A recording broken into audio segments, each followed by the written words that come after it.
kalooban ng Diyos. Sabi niya po dito, sa lahat ng bagay. Okay? Sa lahat. Walang pinuwera. Mamaya makikita natin kung bakit tayo dapat magpasalamat sa Panginoon. Kayo po'y manalangin, mga kapatid. Panginoon, marami pong salamat sa umagang ito. Narito kami, pinahintulot mo na kami ay buhay pa upang ikaw ay pasalamatan, sambahin, purihin ang iyong pangalan. At pagkatapos kami naman ay tumanggap ng pagpapala sa iyo ng hindi material at pinansyal, kundi pagpapalang higit pa sa pera, higit pa sa material na bagay. Sapagkat bubusugin niyo po kami, hindi ng aming katawan at tiyan, kundi bubusugin niyo po kami ng aming kaluluwa, ng iyong mga espiritual na pagkain para sa amin sa iyong mga salita. Pagpalain po kami, palakasin niyo po ang aming pananampalataya, palaguin mo po kami sa aming buhay espiritual, makita namin ang iyong kalooban, at matutunan namin magpasalamat sa lahat ng bagay, sa lahat ng sitwasyon sa aming mga buhay, sapagkat ito ang kalooban mo, at naniniwala kami na ang Diyos po namin, anumang bagay na niloob mo, anumang bagay na pinahintulot mo, ay meron kang dakilang layunin, meron kang magandang plano, at meron kang resulta para sa iyong kabutihan at para sa aming kabutihan. Luluwalhatihin ng iyong pangalan. Marami pong salamat. Ito po ang aming panalangin sa pangalan ni Jesus. Amen. Sabi po dito sa ating teksto, pag tinaas po natin yung basa, yung verse 16 and 17, sabi niya sa 16, mga gala kayong lagi. No? Mga gala kayong lagi. Pagka meron tayong pinagdadaanan, mayroon pong sabihin na magalak tayo. No? Pero sabi na rito, magala kayong lagi. And in fact, ito po sinulat niya ito po sa ibang aklat po ni Paul sa Ephesians at saka sa Philippians. Meron po tayong mga mababasa patungkol sa kagalakan. Pero alam niyo po si Paul na nagsasabi na magalak tayo ay nakulong ng maraming beses.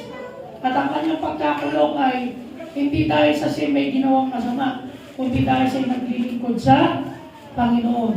Siya nahagupit ng maraming beses. Ang pangagupit po ng panahon nila, hindi po patpat. Latigo. Latigo talaga.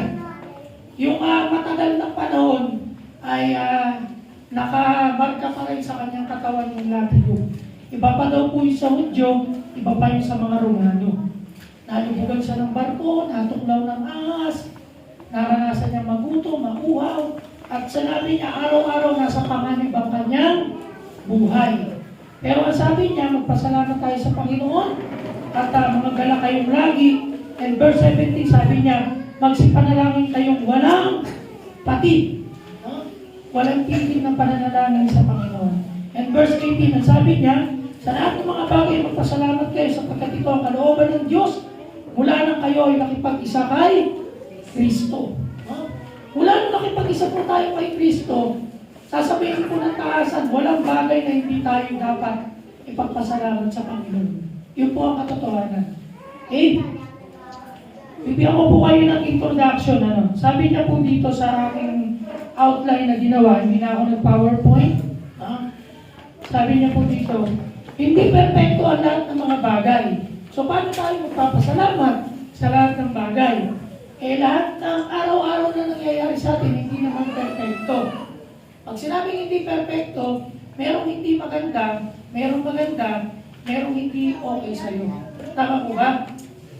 May pagkakataon na malungkot ka, may pagkakataon na nasasaktan ka. No? Hindi po madaling magpasalamat sa Panginoon sa ganung situation. Sino dito yung mga may karamdaman o nagkaroon ng karamdaman? Pakitaas ng kamay. O may nararamdaman ngayon. Iba yung pakiramdam sa bulsa, hindi na huwag na natin sabi yun. Di ba tayo lahat nakakaramdam? Lalo na yung mga may edad. Diba? Hindi madaling magpasalamat sa Panginoon pag gising mo sa umaga na mayroon kang nararamdamang masakit. Ay, salamat Panginoon, napakasakit ang kailangan ko, hindi po ako makatayo. Hindi naman gano'n na sinasabi natin, di ba? Nagpe-pray tayo na matanggal. Di ba? Pero si Paul, ilang beses siya nag-pray nung sinasabi niya na tanggalin yung nagpapahirap sa kanya yung sinabing tinik sa laman. 3 beses, pero hindi tinanggal ng Panginoon. At ang sabi sa kanya ng Panginoon, sapat ang aking biyaya sa iyo. So doon pa lang magpapasalamat na siya na sa ganong situation, kaya pala pinapaintulot minsan ng Panginoon yun para maintindihan mo at malaman mo na hindi mo kaya, na kailangan mo ang Panginoon. Maging dependent ka sa Kanya. Hindi lahat ng bagay sa atin ay mabuti. Hindi lahat ng bagay ay masaya. Hindi lahat ng bagay ay masarap. Kung may panlasa tayo sa buhay, hindi lahat ng sitwasyon natin sa buhay matamis. Tama ba yun? Mas madali, minsan mapait, minsan maasim ang ating damdamin. Okay? So, iba-iba. May problema, may pagsubok. Sino po dito walang problema? Pakitaas ang kamay. Dadali ko kayo sa Mandaluyong pag nagtaas kayo ng kamay. Hindi po tayo normal pag wala tayong problema. Totoo po na may problema ang lahat ng tao.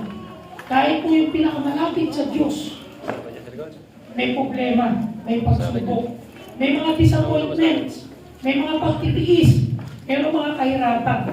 Meron pong istorya akong natatandaan, ewan ko kung alam nyo.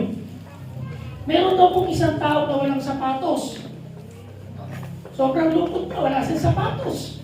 No? Ako hindi ako malungkot kasi meron akong 8 pairs na rubber shoes as of now. No, meron pang nagbigay sa akin ng isa. No? Lungkot na lungkot siya kasi wala siyang sapatos. Pero nung nakita niya yung tao na walang paa, nagpasalamat siya sa Panginoon. Kasi kahit magkasapatos yung walang paa, saan niya ilalagay yun? Sa ulo. Napakasimple lang ng logic, mga kapatid, kaya ako lang sinasabi. May mga bagay tayo na minsan nag-aalburuto tayo sa Diyos. Pero sa katotohanan, meron palang mas mabigat pa yung problema sa problema natin. No? Yung pong kwento na nakakatuwang kwento na meron daw pong isang tao na disabled siya. Hindi ko na matanda kung naputulan siya ng daliri, naputulan siya ng tenga. Basta may something sa parts ng kanyang katawan na nawala. Tapos pumunta sila sa ibang lugar. To make the story short, merong mga parang tribes doon, mga cannibal, kinuha sila, nabiyag sila. Tapos isa-sacrifice sila Nung siya na yung isasalang, na-reject siya. Kasi may kulang parte sa katawan niya. So hindi siya namatay. No? Pero nung hindi nangyayari yun, lagi siya nagre-reklamo sa Panginoon. Pero nung time na yun, natuwa siya. Pasalamat siya, buti pala, wala akong isang daliri, wala akong isang tenga. No? Alam niyo mga kapatid, napakasimple lang yung logic na itong sinasabi ko, yung introduction natin. Sometimes, may mga bagay tayo na ikinakagalit sa Panginoon, kinakatampo sa Panginoon, naghihinanakit tayo sa Panginoon. Totoo to. Aminin man natin o hindi. Minsan naghihinanakit tayo sa Panginoon. Pero ang katotohanan, hindi yung dahilan para tayo ay hindi magpasalamat sa Panginoon. Kami may mga pinagdadaanan din kami, lalo na ngayon, as of now, hindi ko na lang i-share sa inyo. Nung una, napakabigat sa akin, hindi ko kayang i-accept. Pero, along the way, pinapakita ng Panginoon na hindi ibig sabihin na naging ganito yung situation na meron kayong ganitong binigay sa inyo ang Panginoon. Hindi tayo magpapasalamat. Yun ang kalooban ng Panginoon Yun ang niloob ng Panginoon Magkaiba po yung pinahintulot ng Panginoon dahil matigas ang ulo natin. Lagi ko pong inuulit siya, magkaiba yan. Magkaiba yan. May mga bagay na kalooban ng Panginoon sa atin na hindi maganda. Pero yun ang kalooban niya kasi alam niya yun yung makakabuti sa atin. Pero may mga bagay na hindi maganda sa buhay natin. Hindi kalooban ng Panginoon. Pinahintulot niya kasi matigas ang ulo mo. Kaya ka nalagay sa ganung situation na mahirap. Okay? Meron pong apat na ginawa ko dito, madali lang tandaan. Ang po nito, real. Sa English, real. R-E-A-L. Sa Tagalog, katotohanan. Totoo. Pag sinabing real. So yung real, nilagyan ko po ito ng meaning, yung letter R, yung E-A-N-L. So yung letter R, reality. Okay? Yung real, yung katotohanan. So yung reality, katotohanan. Katotohanan po sa buhay natin mga kapatid. Kahit ano gawin natin, kahit ano isipin natin, may mga katotohanan sa buhay natin na hindi natin pwedeng baguhin. Nakuha nyo? Ang Diyos po natin, siya po ay makapangyarihan sa lahat. Mula pa nung pinanganak tayo, hanggang sa kunin niya ang buhay natin, yun na yung magiging buhay natin. Nakuha niyo po ba? Yun na yun. Ang Diyos po natin, sovereign God siya. Alam ng Diyos kung kailan ka ipapanganak. Alam din ng Diyos kung kailan ka mamamatay o babawihan ng buhay. Alam, hindi mo na pwedeng pigilin yun. Hindi mo na pwedeng baguhin yun. Unless, sa Bible, meron pong nangyari si Haring, nakalimutan ko na yung pangalan nitong king na to. Nagkaroon siya na si Alan, alam yan. Yung nabuhay pa ng 50 years. Si Hezekiah ba? Tama ba? Nagkaroon siya ng matinding karamdaman, bukol. Cancer na yun eh. Nanalangin siya sa Panginoon na sabi niya, tugtungan pa yung kanyang buhay. Kininig siya ng Panginoon ng Diyos. Nabuhay pa siya for 15 years. Okay? Si Lazaro, patay na siya. Ilang araw na siya patay? 4 days. Pero binuhay siya muli ng Panginoon. Physically ha? Iba pa yung buhay niya, yung eternal life niya. Dahil na nang palataya siya sa Panginoon, magkaiba pa yun. Pero physically, namatay na siya talaga. Pero binuhay siya ng Panginoon. Mga kapatid, katotohanan sa buhay natin minsan na hindi natin pwedeng baguhin. Katulad nito, si Eva at si Adan, nung sila po ay nilikha ng Diyos, yung unang tao, nilagay sila sa Garden of Eden. Yung Garden of Eden, lahat ng kailangan ng tao para mabuhay, magpakailanman, nandun na. Okay? Nandun na lahat. And in fact, ang katotohanan, ang buhay dapat, ang plan ng Diyos sa tao ay walang kamatayan. Walang kamatayan. Hindi rin sila mapapagod o magpapakahirap para mabuhay o kumain. Di ba sabi doon, hindi naman sila magtatrabaho eh. Sabi doon, lahat ng kailangan nyo nandiyan na. Diba? Tama ba? Nagsimula lang, nagkaroon ng problema ang tao nung si Eva at si Adam, suwayin nila ang Diyos. Dahil lang sa isang puno ng pagkaalam ng mabuti at masama, na malinaw yung instruction ng Panginoon sa kanila, huwag niyong gagalawin, huwag niyong kakainin, huwag niyong ihipuin, except sa isa na yan. Pero sa lahat ng nandyan sa loob ng Garden of Eden, malaya kayong kumain. Malaya niyong lapitan, hawakan, kuhain, malaya. Pero yung kaisa-isa, yung pa yung ginawa nila. At mula nung sumuway sila, ang tao po, ano sumpa sa tao? Kay Adan, ano sumpa? Yun daw ating kakainin ay ating paghihirapan. Kaya naghihirap tayo ngayon, di ba? Magtatrabaho ka, magpapapawis ka para kumain. Sumpa yun eh. No? Ganon din kay Eva. No? Naglalaro lang yung isip ko, no? Kung hindi siguro nagkasala si Eva at si Adan, madali siguro mga anak yung mga babae, ano? Hindi siguro mahirapang mag-labor. Wala siguro CS. No? Yung parang nangitlog ka lang, parang chicken. No? Hindi, joke lang. Pinapatawa ko lang ngayon. Okay? So, kasama yun. Hindi na natin pwede baguhin yun. Hindi rin natin pwede baguhin na ang tao ay pupunta sa impyerno dahil nagkasala.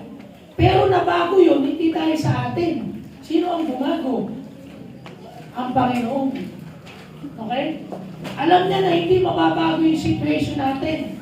Na ang tao, ang kaluluwa ng tao ay pupunta sa impyerno magpakailanman. Walang katapusan. Sabi ng Revelation, parurusahan tayo doon araw at gabi. Magpakailanman. Pero dahil hindi natin kayang baguhin yun, ang Diyos ang gumawa ng paraan. Reality, ito yung katotohanan. Wala tayong magagawa. So, ang Diyos ang gumawa ng paraan. Nagkatawang tao ang Diyos, pamagitan ng ating Panginoong Kristo at nabago yung ating situation. Katotohanan na nung sumampalataya tayo sa Panginoon, no? Nagkaroon tayo ng malinaw nakaligtasan, nagkaroon tayo ng buhay na walang hanggan at pag-asa sa langit, sa kaharian ng Diyos. Ano pa? All things are temporary. Hindi rin natin pwedeng baguhin yan. Okay? Ako po nag-e-exercise, nagba-basketball. Pero kahit paano gawin ko, hindi talaga, nagkakaroon talaga ng wrinkles eh. Dito, medyo bata pa akong tingnan sa edad ko na 47. Kasi yung mga kaedad ko na 47, parang 50 plus na. Hindi naman ako sa nagyayabang. Ako po 47, magpo-48 na sa March. Pero hindi pa ako masyadong tingin. Sila nagsasabi, hindi ako. Okay. Sila nagsasabi, hindi ako. Sabi nung kasama ko nung dati sa Waterwood, ay, Kuya Romel, ba't hindi ka nagbago? Lalo ka pang pumugi. Siya po may sabi ko niyo. Ang kinis ng mukha mo. Kasi gumagamit ako ng konjiso.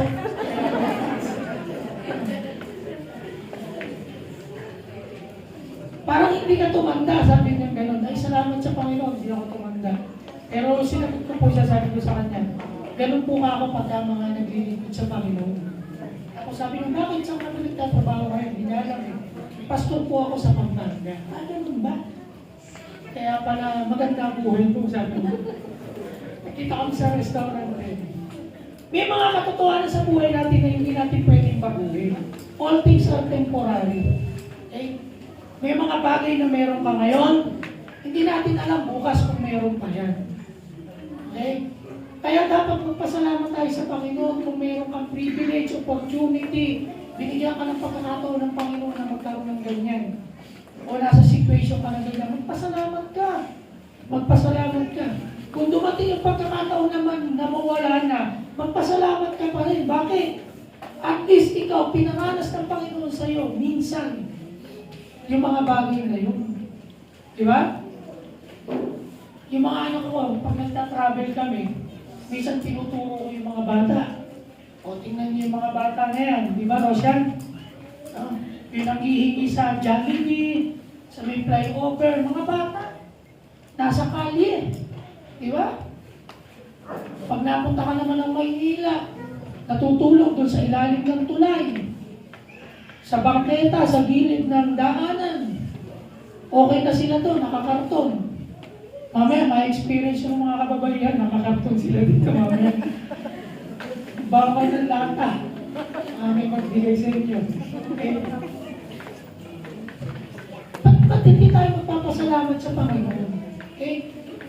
Dati noon, sabi ko, ba't gano'n, ang liit ng bahay ko, napakaliit. No? Nagbabangga-bangga kami kung sa ating itong bahay. Yung iba, wala namang bahay. Kaya nagpapasalamat sa Panginoon. Ha? Nabubuhay din sila ng normal na katulad natin. Pero wala silang bahay. No? Minsan nga parang mas masaya pa sila eh. Walang bahay, nagtatakbuhan doon sa may gilid ng kalsada sa kalye. Parang masaya-saya ng buhay, wala silang nagigintindi. Tayo naman, nakahinga ka sa aircon, naka-i-stress ka pa. Stress ka. Hindi mo ba ipagpasalamat sa Panginoon na ang sarap ng kalagayan mo? Tama mo ba? No? Gusto ko lang po maging practical mga kapatid. Kasi minsan, sa totoo lang, no? Ang dami natin pwede ipagpasalamat sa Panginoon. Pero sa halip na magpasalamat tayo sa Panginoon, nagre-reklamo pa tayo. No? Lagi tayo nagmumuryo. No? Lagi tayong nagtatantrum sa Panginoon, nakakahiya. Okay? Ano pa? Yung ating mundong ginagalawan, mga kapatid, unfair. Totoo naman. Napaka-unfair ng mundo. Paano ka magpapasalamat, pastor? Yung mundong ginagalawan natin, it's unfair. Pero yung mga anak tayo ng Diyos, dapat tayo ang mayayaman dito sa lupa. Tama mo ba? Pero bakit hindi ganon? Kasi po hindi yun ang pangako ng Diyos sa atin.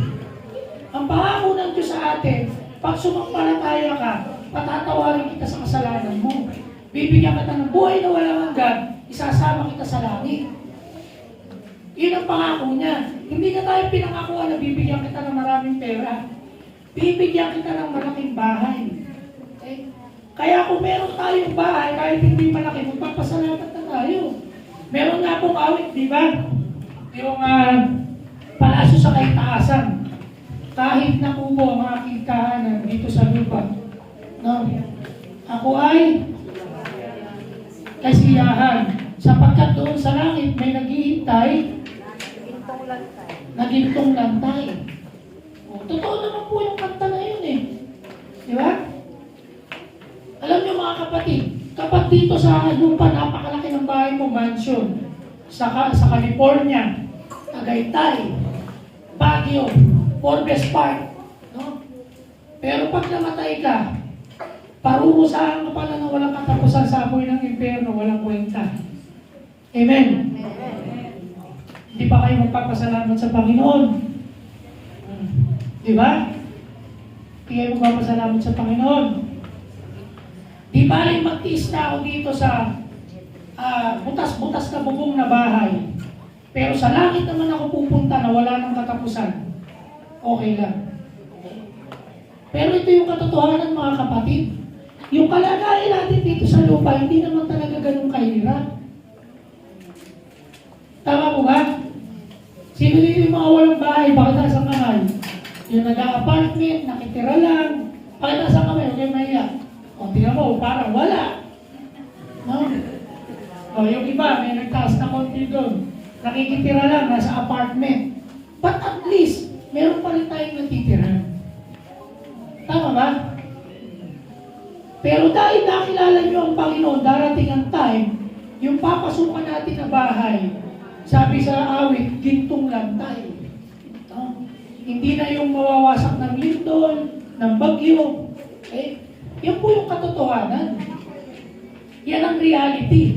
Huwag tayo dun sa temporary lang, sa pansamantala, o sa mga fake lang. Doon tayo sa totoo. At ito ang totoo nating kalagayan, mga kapatid. Oo, meron tayong mga tinitiis dito sa mundong pinagdadaanan natin. As of now. Pero ang sabi ng Bible, no? Sandaling panahon lang yan. Darating ang time, yung ipapalit ng Panginoon, hindi na pansamantala. Hindi basta long term lang. Kundi eternal. Pangwalang hanggan, mga kapatid. Dito sa mundo, unfair. Di ba? Batas, unfair. Tingnan mo yun sa flood control. Oh, totoo naman yun. Kaya sobrang biruan sa social media. Yung nagnakaw daw ng isang sakong bigas, kulong. Ang timano, kulong eh. Wala nang due process. No? Hindi, tumawag ka ng attorney mo at ilalaban natin yan sa Supreme Court. Wala nang ganon. Basta ang timano, dampot, kulong. Samantalang itong mga tao na may ebidensya na, kitang-kita na, ala pa rin nakukulong. Until lang, may nakulong na ba? At kung sakali mong makulong, pinakita na yung kulungan nila, maganda eh. No? May gripo, may shower. Hindi ko lala, wala ka aircon. Unfair ang mundo, napaka-unfair. No? So ang tanong sa atin ngayon, magpapasalamat ba tayo sa Diyos? Oo. Bakit? Sapagkat yung mundo na ito, temporary lang ito para sa atin. Amen. Okay lang kung unfair ang mundo sa atin. Basta ang mahalaga, pagdating ng katotohanan mula sa Panginoon, hindi na pwedeng maging unfair doon. Fair ang Panginoong Diyos. Patas na patas ang Diyos sa atin. Okay? Kung merong mga kaluluwang mapupunta sa impyerno, patas ang Diyos. Hindi niya ginusto na mapunta ang tao sa impyerno. Sa aklat ng Pedro nakalagay yan. Hindi niya ibig na ang sino man o isa mang kaluluwa o isang tao mapunta sa impyerno. Kaya nga siya namatay sa krus. Okay? Hindi niya ibig. So yung mapupunta doon, kagustuhan kasi nila yun. Nire-reject nila ang Diyos, ayaw nilang maniwala sa Diyos, wala na tayong magagawa doon. Okay? So, pagdating sa Panginoon, ang Diyos po natin, napaka-fair niya sa lahat. And in fact, no? Minsan nga sa kaisipan ng panglaman, parang magsiselos pa nga tayo eh. Imagine, yung hindi Kristiyano na gumagawa ng masama, at tsaka tayong mga Kristiyano, parehas yung pinapasikat yung araw. Tama ba? Oo. Yung nararanasan nila, nararanasan din natin. Pero dapat sana, dahil anak tayo ng Diyos, Yung nararanasan nila, ito, katulad ng panahon ng COVID, dapat sana meron tayong immunity. Hindi tayo tinatabla ng COVID. Kasi Christian tayo eh. Di ba?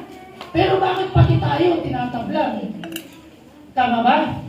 Kasama din nila tayo. Bakit? No? Kasi ang gusto ng Panginoon, makita niya na tayong lahat, no? Especially tayo mga mananampalataya, habang nandito tayo sa lupa, makita ng mga tao dito sa lupa na tayo ay nagtitiwala at nakadepende sa ating Diyos, sa ating Panginoon. Yun po ang katotohanan. Okay? Kaya dapat po natin siyang pasalamatan. Okay? Sabi po ng awit 37, 4 and 5, no? Diba, sabi dyan, yung deserve daw ng puso natin, ibibigay niya. No? Binibigay ng Panginoon yung ayon sa kanyang kalooban, hindi lahat ng gusto natin. Tatandaan po natin yan. Okay? Kaya perang Diyos sa atin. Kapag hindi niya binigay sa'yo, alam niya na hindi makakabuti sa'yo. Kaya hindi niya binigay sa'yo. Ngayon, pag pinilit mo yung gusto mo na ibigay ng Diyos at pinahintulot niya at napahama ka, okay? Ikaw ang may pananagutan sa Diyos. Huwag natin sisisilin ng Panginoon sa mga bagay na yun. Okay? So, yan po yung reality na dapat pa rin tayo magpasalamat sa Panginoon sa kabila ng lahat. Number 2, minsan ayaw natin magpasalamat sa Panginoon kasi mali ang ating expectation. Expectation sa Tagalog, inaasahan. Example nyo siguro dito, mag-asawa. Mag-asawa. Eto, bago-bago to si Jess at saka si Jen. Marami pa kayong ini-expect sa isa't isa. Okay, ilang taon na kayo? Wala pang isang taon, di ba? Hindi pa rin kayo 100% na magkakilala. Yung 15 years na mag-asawa, yung 20 years na mag-asawa, hanggang ngayon, nagkikilalanan na rin. Meron pa rin mga natitira na hindi pa nila alam. Okay? Malalaman mo lang kapag meron na kayong problema, kung parang lalabas. Tama ba? Kasi pag masaya ang buhay, pag hayahay, hindi yung lalabas. Hindi yung lalabas. Pagka sa time na ng problema, lumalabas na. Katulad ni Eva at ni Adan. Nung una, hayahay ang buhay. Nung natukso sila at nagkasala, di ba nagsisiya na silang dalawa? Tama ba? Yung pong babae na binigay niyo po sa akin, siya po nagpakain niya sa akin Yung babae naman, tinuturo niya yung ahas. Siya po kasi tinukso ko, sabi niya, okay lang, ganito, ganito, ganito. Tama ba? So, lumalabas yun. So, sa atin po, minsan may mga expectation tayo sa personal na buhay, sa church, sa paglilingkod sa Panginoon. Sometimes, ina-expect natin kapag tayo naglilingkod sa Panginoon, no? Wala na tayong problema. Kasi naglilingkod tayo sa Panginoon. Hindi totoo yun. Prosperity gospel. Ang dami nangangaral ng ganyan. Pag daw tayo nakakilala na sa Panginoon, wala nang problema. Totoo ba yun? Pag tayo nakakilala tayo sa Panginoon, pagpapalain tayo ng sobra-sobra, hindi na tayo maghihirap. Totoo ba yun? Hindi totoo yun, mga kapatid. Ito yung katotohanan na dapat ina-expect natin. Pag nakilala natin ang Panginoon, meron pa rin tayong problema. Meron pa rin tayong pagkukulang. Pero, dahil nakilala natin ang Panginoon, yung pagkukulang na yon, napupunuan. Amen? Napupunuan. Kaya maganda inawit natin kanina, yung huling inawit natin. Ano title nun? No? Itatanghal. No? Kailanman hindi ka nagkulang, yung nasabi sa lyrics na yun. Totoo po yun. Wala kang bigas na yun. Hindi mo pwede sabihin hindi na nagkulang ang Panginoon. Baka ikaw ang nagkulang. Nahiga ka ba naman maghapon Talagang hindi ka magkakaroon ng pagbili ng bigas. Tama? Ganon tayo minsan. Mali yung expectation. Sa paglilingkod sa Panginoon. Okay? Alam niyo po ba, may mga nagpapakilalang Christian sila. napakasipag sa paglilingkod sa Panginoon. Ito naman ang ano sa atin, ang opposite sa atin. Alam niyo po ba yung iba kaya masisipag maglingkod sa Panginoon? Bisita ng bisita, Bible study ng Bible study. Ang teaching po nila, ang turo po nila, maliligtas sila sa paglilingkod nila sa Panginoon. Baliktad mga kapatid. Tingin sa akin, tayo po hindi na nakaturuan natin sa Biblia. Tayo po nagsisipag maglingkod sa Panginoon, hindi para maligtas. Masipag tayong maglingkod at sumunod sa Panginoon kasi niligtas na tayo ng Panginoon. Hindi nyo po ba napansin? Tingnan nyo po yung mga ibang grupo. Kaya minsan, tinitingnan natin sila, bakit yung grupo na yun, napakasisipag, on time dumadating. Bakit tayo dito sa PBC San Jose, huli-huli? 10:30 na, tsaka palang dadating. Totoo naman di ba? Hindi ko po kayo pinapatamaan, kahit totoo. Kahit totoo. Pero bakit sila? Wala sila sa katotohanan. Hindi tama yung tinuturo nila, hindi mo makita sa buhay nila. Pero pagdating sa pag-church sila, every Sunday, on time. On time. Mapagbigay. Matulungin sa kapwa. Magaganda po yung mga bagay na hindi po natin sinasabing mali yun o masama. Sinasabi po natin yun, yung po ginagawa nila kasi yun ang motivation nila. Kasi pakiramdam nila, maliligtas sila, pupunta sila sa langit kasi tumutulong sila sa kapwa. Kasi masipag sila maglingkod sa Panginoon. Hindi po totoo yun. Mali po yun. Tayo po, nagiging masipag tayo sa gawain ng Panginoon. Nagpapagamit tayo sa Panginoon. Tumutulong tayo sa mga kapatid. Nagbibigay tayo sa gawain ng Panginoon. Hindi para maligtas. Kundi, nagbabalik tayo ng pasasalamat sa Diyos sapagkat iniligtas na tayo ng Diyos. Wala pa tayong binibigay. Hindi pa tayo tumutulong. Hindi pa tayo gumagawa ng mabuti. Niligtas na tayo ng Diyos. Naintindihan niyo po ba? So kaya yung ginagawa natin na yun, ay out of gratitude na lang natin sa Panginoon yun. Binabalik na lang natin yung kabutihan ng Diyos sa atin. Nakuha niyo po? Sa iba po, baliktad. So naintindihan niyo na kung bakit sila masipag. Okay? Sa gawain. Kasi pag tumigil sila, hindi na sila ligtas. Tayo naman, ito naman ang disadvantage sa atin. Ito naman ang negative sa atin. Dahil alam natin, kahit maupo, matulog tayo maghapon, ligtas na tayo, okay lang. Hindi na tayo hati ng mga gawain. Kasi hindi na mawawala yung kaligtasan. Tama. Hindi talaga nawawala yung kaligtasan. Ligtas na tayo. Kaya lang, ito naman ang problema sa ating mga kapatid. Huwag kayong masasaktan. Batuhin na natin ang sarili natin. Hindi na ako magbabato sa inyo. Batuhin nyo na yung sarili nyo. Masyado tayo nag-take advantage. Masyado tayo naging malaya. Nailigtas na tayo. No? Pero alam niyo po, doon pa rin tayo babalik. Kaya nga dapat maging masipag tayo kasi niligtas tayo ng Diyos Kahit hindi naman tayo karapat-dapat iligtas. Tama po ba yun? Diyan sa likod.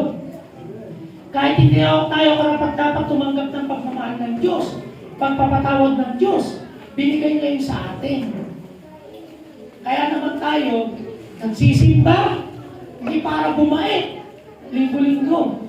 Nagsisimba tayo kasi gusto natin sambahin at pasalamatan ng Diyos sa ginawa niya sa buhay natin. Amen? Hindi para bumait. Alam niyo po kung yun lang katuwiran natin, hindi na tayo babait. Tama ba? Hindi na tayo babait. Kaya tayo bumabait kasi nakikilala natin ng Panginoon. Binabago tayo ng Panginoon. Amen? Okay? Pero yung pagsisimba, hindi yan nakakabait. Bumabait ka kasi nakikilala mo ang Panginoon, nalalaman mo yung tama at mali, nalalaman mo kung ano yung nakakalugod sa Diyos. Tama? Mula sa kanyang mga salita, kaya tayo nababago. Pero kung magsisimba ka lang, uupo ka dyan, tapos uuwi ka, tapos na. Walang mangyayaring kaganapan sa buhay natin. Walang mangyayaring pagbabago. Okay? Dito po sa church natin, gusto ko rin itong i-appreciate. Hindi po mayaman ang church natin. Ang mga member natin, wala ding mayaman dito. Mga may pera yung iba, konti. Pero napansin niyo po ba? ang mga gawain at ministry po natin, kapag pinagtutulong-tulungan natin, dahil ang mga kapatid natin, meron silang mga puso na mapagbigay. Binibigay po nila yun hindi dahil sa atin. Binibigay nila yun dahil sa Panginoon.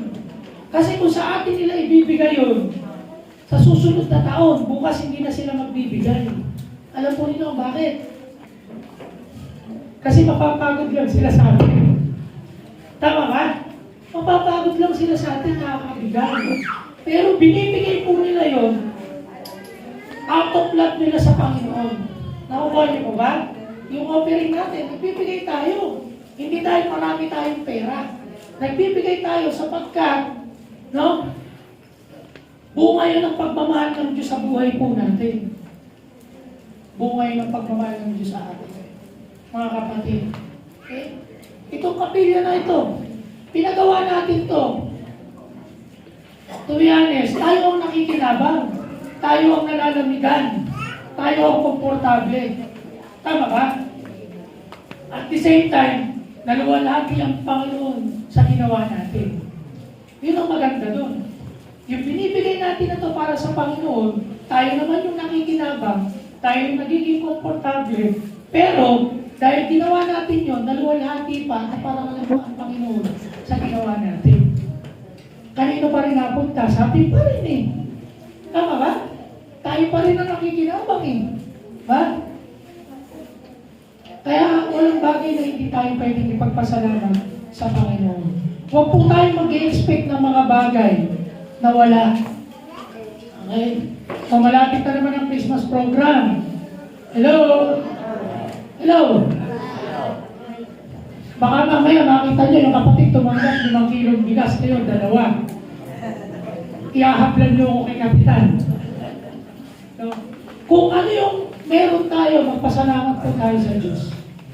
Alam po ninyo, sa mga ngayon pa lang namin nakasama, nung una po kami nagsimula, wala po kami ganyan. Pero dahil nakikita ng Panginoon na nagiging mabuti tayong katiwala, naglilingkod tayo sa Kanya, nagpo-provide ang Panginoon ng ating mga pangangailangan. Nakuha niyo po ba yun? May mga kapatid na binibless ang Panginoon para magamit sa ating iglesia. Nakikita niyo po ba yun? Sana po makita niyo at magpasalamat tayo sa Panginoon sa bagay na yun. May mga kapatid na kahit na meron din silang personal nilang pinaggagastusan, pero naglalaan sila para sa Panginoon, para sa paglilingkod sila sa Panginoon. Hindi po madali yun, mga kapatid. Sakripisyo po yun. Okay? Kaya tayo, huwag po tayo mag-expect ng sobra-sobra o wala. Kung ano yung meron, kung ano yung nakita natin, kung ano yung tinanggap natin, pagpasalamat natin sa Panginoon. Katulad sa mag-asawa, kung nag-expect ka sa asawa mo ng ganito at hindi mo nakita, no? Hindi ka ba magpapasalamat? Pasalamat ka pa rin. Okay? Kasi yung hindi mo na, yung ina-expect mo wala sa kanya, ibig sabihin, baka ikaw meron ka nun. Di ba? Pinaka-best example siguro talaga dito yung mag-asawa eh. No? Kaya nga po yung ating biyaya at tiwaga ng kapangyarihan ng Panginoon. Kasi imagine niyo, 2 tao na magkaiba, pagsasamahin. Sasabihin, di ba, sabi sa kinakasal po namin, kayo ay magiging isa. Paano mo pag-iisahin yung magkaiba ng ugali? Di ba? Isang sumpungin, isang mainitin ng ulo, paano mo pagsasamahin yun? Di ba? Paano mo pagsasamahin yun, mga kapatid? Isang balat sibuyas, nabiro mo ng konti, may nasabi ka din maganda, magagalit na sa'yo, magkakagsabalutan na. Paano mo pagsasamahin yun? Di ba? Sa pagkain lang, magkaiba kayo ng gusto. Mag-aaway na kayo. Di ba? Sa spiritual realm, sa church, ganun din. Di ba, mga kapatid? Huwag tayong mag-expect na yung katabi natin ay katulad natin. Di ba? Magtatampo ka sa kapatid mo sa Panginoon. Matitisod ka. Eh, ikaw ba, walang nakakatisod sa'yo? Oh. Kaya huwag mag-expect ng ganun. Kung ano yung kapatid natin, unawain natin. Di ba? Ngayon, kung ayaw nila magbago, magtiis na lang tayo sa kanya. Ganun talaga Paano gagawin natin? Hindi tayo magpapabago sa kanya. Ang Panginoon at saka siya. Paano gagawin mo?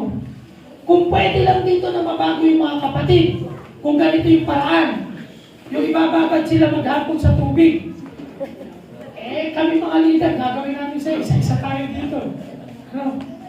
Hindi naman ganun ang paraan ng Diyos Ba? So huwag tayo mag-expect mga kapatid. Sa amin ang mga leader, ano ba ina-expect nyo sa amin? Kaya ako lagi nyo sinasabi, lahatin nyo na lahat ng pastor. Inaamin ko, hindi ako matalino. Sila na lang ang matatalino. Okay? Basta ako lagi ko sinasabi, gandang lalaki lang ang puhunan ko. Kaya na. Alam niyo po, may mga likod ng may mga nagpapakilalang pastor. Sobrang tatalino. At sa sobrang talino nila, mga mali na yung doktrina. Gusto nila saliksigin na lahat ng mga bagay. Kahit yung para sa Diyos na lang, gusto pa nila saliksigin. Na tanging Diyos lang ang nakakaalam. Okay? Pati yung pagdating ng Panginoon, inaalam na nila kung kailan. Diba? May mga nagpipredict sa ganitong pong taon, darating na ang Diyos. Tayo po wala tayong sinasabing gano'n. Malinaw sa atin, darating ang Panginoon. Pero hindi natin alam kung kailan. Yung eksakto. Yung mga expectation, mga kapatid. Baka in-expect natin pag nabiling ko tayo sa Panginoon, puno-puno ng blessing. Okay? Sasabihin ko po sa inyo, madi-disappoint lang kayo kung yun ang pagtingin nyo. Okay? Kasi po kami ang tagal na namin naglilingkod sa Panginoon. Pero minsan yung mga expectation namin, hindi naman namin namimit. Hindi naman namin nakukuha. Pero kami pinagpe-pray, hindi naman binibigay ng Diyos. Ha? Dito sa church natin, may mga bagay dito na gusto namin mangyari na gano'n, pero hindi nangyayari. May mga kapatid, gusto natin na ituwid sila, pero kabaligtaran yung nangyayari. Sa halip na mga palapit sila, lalo silang lumalayo. Diba? May mga gano'n, hindi natin kaya. No, hindi natin kayang gawin ang lahat. So, huwag tayo mag-e-expect mga kapatid, madi-disappoint tayo. May mga expectation minsan tayo, bunga lang ng ating laman. Hindi bunga ng ating spiritual na buhay, na pagkatao. Tatandaan nyo, nung nakakilala tayo sa Panginoon, dalawang kami ng nature natin. Yung old nature at saka yung bago. Ang nabago po sa atin yung ating espiritu. Yun ang pinanganak na muli. Hindi yung laman. Kaya yung laman, ang dami pa rin ng expectation sa ating mga buhay. At doon tayo nati-disappoint pag hindi natin namimit yung mga gusto ng ating mga mundong kaisipan, mga mundong laman. Gusto natin, yun yung ating ina-expect. Pero pag ang ina-expect natin, spiritual na bagay, no? Spiritual na bagay, yun po hindi tayo mag-disappoint. Kasi yun ang kalooban ng Diyos Yun ang gusto niya na mangyari sa atin. Okay? Hindi laging smooth, no? Pag nagpe-pray po tayo, hindi laging yes ang answer ng Panginoon. Kaya sabi niya rito, magsipanalangin kayong walang patid. Kahit tumutugon siya ng no, o kahit hindi pa siya tumutugon, mag-pray pa rin tayo. Manalangin pa rin tayo. Magpasalamat pa rin tayo sa Panginoon. Hindi naman nakikinig ang Diyos Alam mo nangyayari din sa pinagpe-pray ko Hindi. May ginagawa ang Diyos. May ginagawa ang Diyos. Pangatlo, pahuli. Naghihikab na yung iba no? Yung A, acceptance. Isa pa pala. Apat nga pala ito. Okay lang yan. Nahihilig na ba kayo? Acceptance. No? Pagtanggap sa katotohanan kung ano yung buhay po natin. Ito minsan ang mahirap sa atin. Ayaw nating tanggapin kung ano yung katotohanan sa ating mga buhay.